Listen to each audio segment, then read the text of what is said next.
Vérissure, le numéro 1 des alarmes en France. Rendez-vous sur vérissure.fr pour votre demande de devis gratuit. Vérissure présente. Sud Radio, parlons vrai chez Bourdin, 9h-10h, Jean-Jacques Bourdin. Il est 9h35, merci d'être avec nous. Allez, nos invités, nous allons parler de la France. Après cette marche hier contre l'antisémitisme, cette marche silencieuse, cette marche, il y avait du monde, beaucoup de monde, peu de jeunes tout de même, peu de représentants de la diversité hier. Est-ce que la France est vraiment fracturée? Nous allons en parler avec Omar Youssef Souleymane, qui a publié il y a un mois « Être français » chez Flammarion. Vous êtes franco-syrien, bonjour. Bonjour. Merci d'être avec nous. Va nous rejoindre aussi Jean Garrigue, qui est président du comité d'histoire parlementaire et politique, auteur de Jours heureux quand les Français rêvaient ensemble. Jean Garrigue est optimiste. L'histoire prouve qu'il y a toujours moyen d'enrayer le déclin, nous dit-il. Bien. Mais je voudrais, avec vous, Omar Youssef Souleymane, vous êtes d'origine syrienne. Vous êtes maintenant français et syrien. Vous avez les deux nationalités. Omar Youssef Souleymane, cette haine du juif, vous l'avez toujours connue. Et je rapporte ce que vous rapportez vous-même, ce que vous écrivez, ce que vous dites. Les régimes dictatoriaux arabes utilisent Israël comme pour légitimité toutes les restrictions de liberté, toutes les crises économiques, toutes les entraves à la liberté d'expression. Bref, pour justifier les souffrances qu'ils imposent à leur propre peuple, aucune paix ne sera possible au Proche-Orient sans la fin de ces régimes de haine. Un jour viendra où les Arabes comprendront qu'être antisémite, c'est d'abord être anti-arabe. Être antisémite, c'est être anti-arabe? Tout à fait. Être anti-français, d'ailleurs, aujourd'hui. Oui. Je tiens à préciser, d'ailleurs, que j'ai perdu ma nationalité syrienne, malheureusement, à cause de ce régime dictatorial. Vous avez perdu votre nationalité syrienne? Tout à fait, parce qu'il a changé les cartes d'identité, etc. Donc j'ai passé 10 ans comme quelqu'un qui n'a pas de nationalité. Et donc là, comme le nouveau français que je suis, défend cette lutte contre l'antisémitisme, comme quelqu'un qui l'a déjà vécu d'ailleurs en Syrie, comme j'ai déclaré dans cet article qui a intitulé « J'ai grandi dans la haine des Juifs ». En fait, les régimes dictatoriaux utilisent cette propagande pour justifier les échecs qu'ils ont fait contre leur peuple au nom de Juifs, contre des Juifs, comme quoi que les Juifs... ou Israël. Je voudrais revenir sur Omar Youssef Souleymane, sur ce qui s'est passé hier dans les rues de Paris. Marche réussie, 105 000 personnes. Mais tout à l'heure, j'avais un auditeur qui nous disait, oui, mais cette marche, nous les musulmans, elle n'était pas faite pour nous. Nous n'avions pas notre place dans cette marche. Et c'est la raison pour laquelle nous n'y sommes pas allés. Il n'y avait pas de représentants de la communauté du culte musulman. Il y avait très peu de musulmans dans cette marche. Il y en avait, mais très peu dans cette marche. Qu'est-ce que vous leur dites? Hier, ils se sont sentis un peu à l'écart. Pas du tout. Je pense qu'hier, pendant toute la marche, personnellement, j'ai pensé à la manifestation de 2015, à la suite de massacre de Charlie Hebdo. Paradoxalement, il y a plusieurs personnes qui ont écrit cette phrase sur des bannons, comme quoi que je suis toujours Charlie, je suis juif ou je suis pas juif, mais avant tout, nous sommes français et françaises. Donc, les musulmans ou pas musulmans, on est tous français aujourd'hui. Et je pense que lutter contre l'antisémitisme, c'est aussi lutter pour la République et lutter pour la nation. Donc, ça m'étonne ce que ce monsieur a dit, parce qu'hier, évidemment, qu'on était silencieux. Mais c'est qu'on entend dans tous les quartiers. C'est ce qu'on entend dans beaucoup de quartiers chez les jeunes. Chez les jeunes, cette marche n'était pas pour nous. Jean Garrigue, bonjour. Bonjour. Cette marche n'était pas pour nous. Cette marche, c'était de l'entre-soi. C'était Jean Garrigue. Alors, moi, j'étais à cette marche. Oui, vous étiez à la marche. Vous aussi, vous étiez tous les deux à la marche. C'est vrai que de manière objective, il y avait un certain public, une France, pas de seniors d'ailleurs, mais plutôt des gens dont on voyait qu'il y avait très peu de jeunes, il faut le reconnaître, et très peu de ressortissants de la communauté musulmane, on va dire, a priori. Moi, j'apprécie beaucoup ce qui vient d'être dit, mais il faut voir que l'esprit, d'après ce que j'ai ressenti, moi, l'esprit de cette manifestation, c'était vraiment l'esprit de défense des valeurs de la République, tout simplement. Tout à fait. Il n'y avait pas de sous-entendu politique. Alors, il y a toujours des récupérations politiques. C'est des querelles politiciennes de bas étage. Il y avait quelque chose de très, j'allais dire, rafraîchissant. Très humain aussi. Quelque chose et de très profond, moi, je pense. Très profond, parce qu'il y avait juste le drapeau de la France qui était levé. Il n'y avait pas d'autres drapeaux, il n'y avait pas d'écrit. Oui, mais... Et je tiens à préciser qu'il faut vraiment séparer la lutte contre l'antisémitisme et l'événement en Israël, la guerre entre Israël et le Hamas aujourd'hui. Depuis le début de cette guerre, on a plusieurs de 1200 actes antisémitistes en France. Donc c'est horrible. Oui. Donc ici, on lutte contre l'antisémitisme sur notre territoire, en France, dans l'Hexagone français. Peu importe ce qui se passe ailleurs. Oui, c'est très important. C'est pas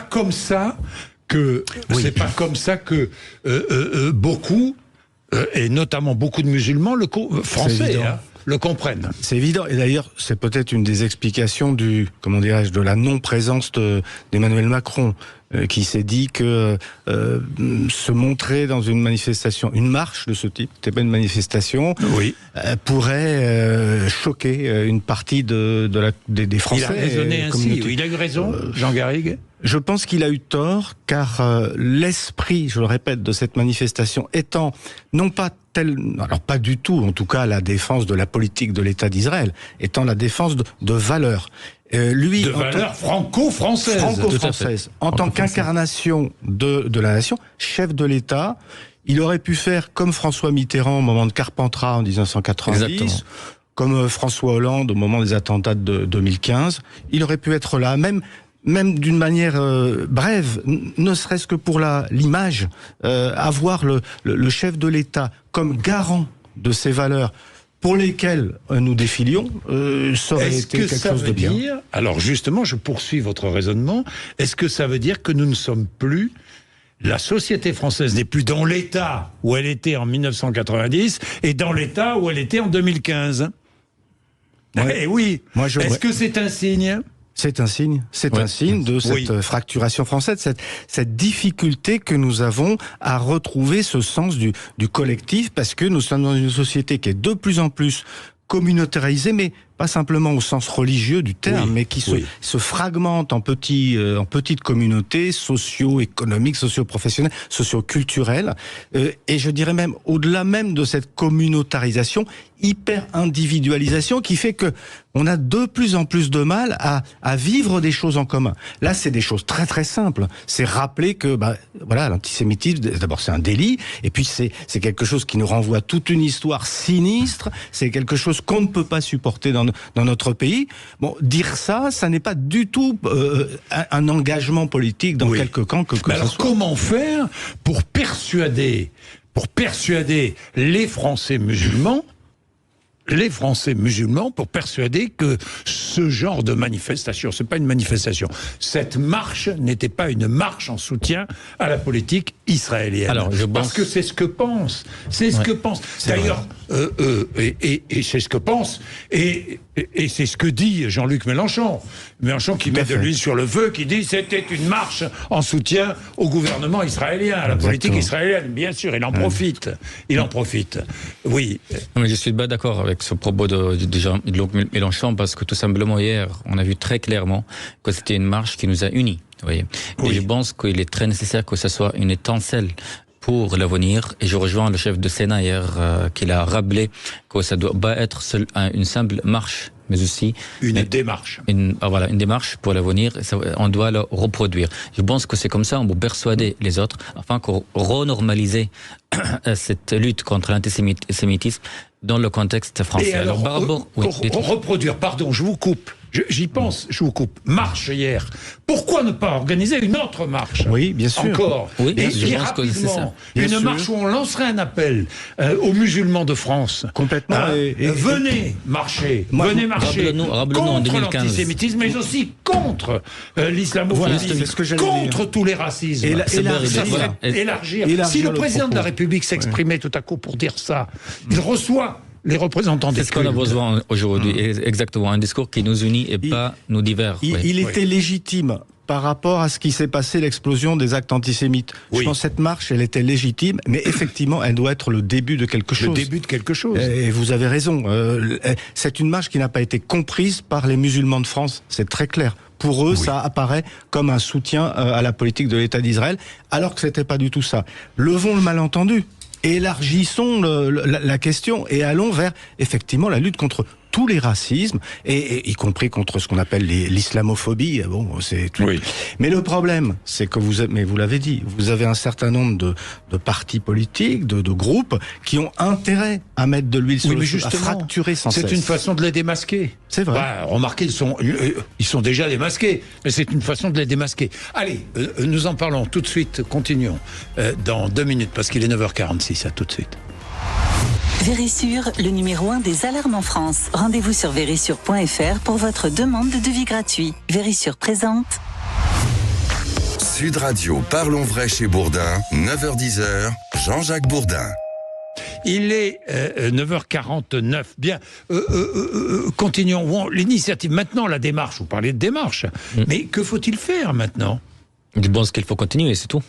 Continuer, c'est-à-dire à lutter contre l'antisémitisme, ce qu'on fait maintenant, vous voyez, voilà. Mais on ne peut pas lutter contre l'antisémitisme. Lutter contre tous les extrémistes et les radicaux en France, tout simplement, sur tous les terrains. Mais en réalité, il faut pas se voiler la face. Cette lutte contre l'islamophobie, le racisme, l'antisémitisme, elle est menée depuis des années.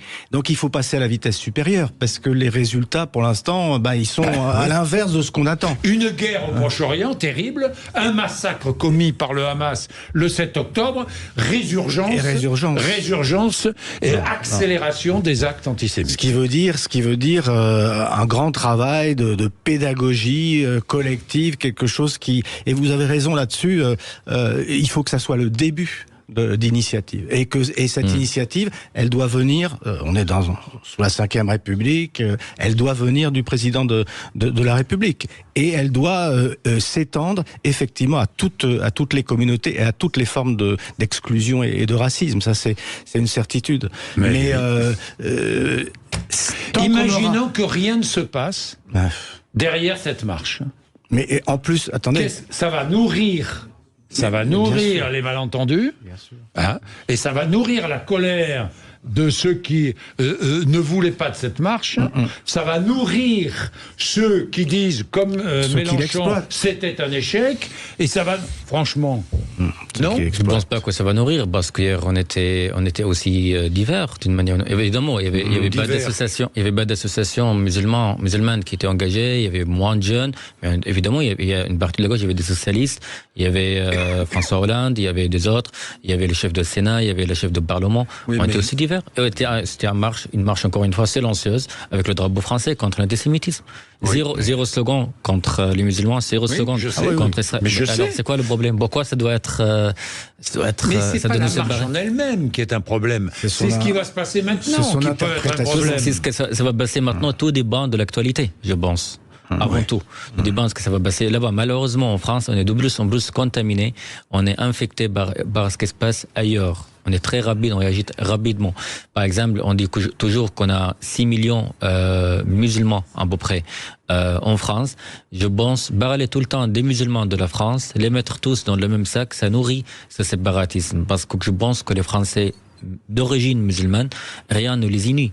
Ils ont des langues, des cultures, des origines, des traditions complètement différentes. Personnellement, je suis considéré comme musulman en France. Je suis la dernière personne qui peut être musulman. Je suis athée depuis quand j'avais 17 ans. Mais en France, je suis condamné par ce mot, être musulman en France. Vous êtes pris pour un musulman ou un juif, hein ? Oui, on pourrait être confondu parce que j'ai vu les anecdotes que vous racontez. Ça c'est drôle parce qu'on ressemble beaucoup, oui. Donc c'est ça ce qui est. C'est pour ça que je dis toujours qu'être antisémite, ça veut dire être anti-arabe, parce qu'il y a les choses qui nous unissent entre des gens dits arabes et des gens dits juifs sont beaucoup plus nombreux de ce qu'ils nous séparent. Par exemple, on a, par rapport à l'histoire, on a beaucoup de points communs. Partager les traditions, même la nourriture, même le halal, c'est le kasher. Même physiquement, parfois, on ressemble. Et on vit ensemble, d'ailleurs, en Israël. Je t'ai rappelé, on a 20% des Israéliens, ils sont arabes. Bien sûr. Donc, ça fait 2 millions, ils vivent ensemble. Ça veut dire en France, on est de plus en plus séparés. Pédagogie, mais justement, qui est énorme. C'est-à-dire, ces gens sont pris en otage par un discours politique et séparatiste. Ici, en France, on est de plus en plus divisés. Moi, je ne suis pas du tout d'accord avec ce discours qui dit les musulmans de la France ou les juifs de la France. Non, on est tous français et des compatriotes. Alors, Jean Garrigue, dans votre livre, l'histoire prouve qu'il y a toujours moyen d'enrayer le déclin. Vous êtes optimiste. Oui. Bien sûr, bien sûr. C'est un livre c'est pas trop français. C'est exactement. J'ai voulu prendre le contre-pied de ce qui se passe aujourd'hui dans notre société. On a l'impression qu'on ne peut rien faire justement en commun, que ça a toujours été comme ça, que les communautés sont complètement imperméables aux autres. Non, il y a eu énormément de périodes et justement au sortir des crises, et on peut dire qu'on est vraiment dans une crise démocratique, peut-être même une crise de civilisation dans les démocraties. Il y a à tout moment dans notre histoire, dans l'histoire de la France, on a pu comme ça se remettre ensemble. Je parle de la fête de la Fédération du 14 juillet 1790, où vous avez de tous les coins de France, et ça part de la base des petits villages, des gens qui se réunissent, forment les gardes nationales, la fédération, et se réunissent ensuite dans les provinces, et finalement vont arriver sur Paris et créer une grande fête comme ça d'espérance. Donc la France est fracturée, mais les fractures se réparent. Mais les fractures se réparent. C'est ce que vous voulez dire. Elles se sont réparées à chaque fois. Garrigue. Vous êtes d'accord, vous qui êtes nouvellement français en quelque sorte. Moi je pense qu'il faut toujours garder l'espoir pour l'avenir. Continuer à résister, à lutter contre tous ces discours séparatistes en France. Évidemment, malheureusement, vous savez, en France, on est souvent malheureux, on est désespéré par rapport à l'avenir. C'est pour ça que j'aime bien votre discours, être optimiste, et je pense que c'est toujours possible aujourd'hui. Oui. Alors, la marche d'hier, c'était un bon signe. Exactement, mais à condition d'abord de rappeler ce que sont nos valeurs, et surtout d'essayer de proposer aux Français un horizon, quelque chose qui les fasse un peu vibrer, qui les fasse rêver en commun. Et rappeler aussi que la diversité française est une identité. La diversité, notre spécialité française, c'est très très intéressant. C'est vrai que la diversité française est une identité. Oui. Ça, c'est très très intéressant. C'est la réalité. C'est la réalité. Et notre spécialité dans et le c'est monde. la raison pour laquelle, je le répète, la manifestation d'hier doit être le début d'une prise de conscience de cette unité dans la diversité. C'est-à-dire reconnaître nos différences, ne pas les exploiter comme le font d'un côté la France insoumise, de l'autre une certaine partie de l'extrême droite, et essayer d'avancer en commun. Mais le problème, c'est que dans toutes les périodes, moi, que je décris dans le livre, que ce soit au lendemain de la Première ou de la Seconde Guerre mondiale, ils ont été capables de trouver un horizon, vous voyez, un projet commun. Ça a été par exemple l'État-providence au lendemain de la Seconde Guerre mondiale, une nouvelle forme de démocratie sociale. Il faut proposer quelque chose là qui mobilise tout le monde. Je suis d'accord. Donc le projet en commun, je pense qu'il est vraiment une urgence de le créer, qui nous unit autour des valeurs de la République. Bien. Mais notre merci projet. messieurs, et on ira tous manger un couscous, c'est ce que vous dites là. Oui, grave. Quand j'ai été naturalisé français, je suis parti manger un couscous avec mes amis.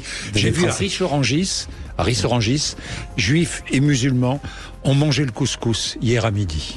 En signe de paix. C'est des signes magnifiques, ça. Ça fait plaisir. Merci beaucoup. Merci. Il est 9h57. Vous êtes sur Sud Radio. Merci. Allez, tout de suite après les infos, Sud Radio Média, Valérie Expert et Gilles Gansman reçoivent Sylvie Pierre Brossolette, présidente du Haut Conseil à l'égalité.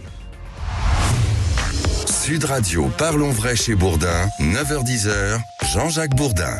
Avec Vérissure, le numéro 1 des alarmes en France. Rendez-vous sur vérissure.fr pour votre demande de devis gratuit.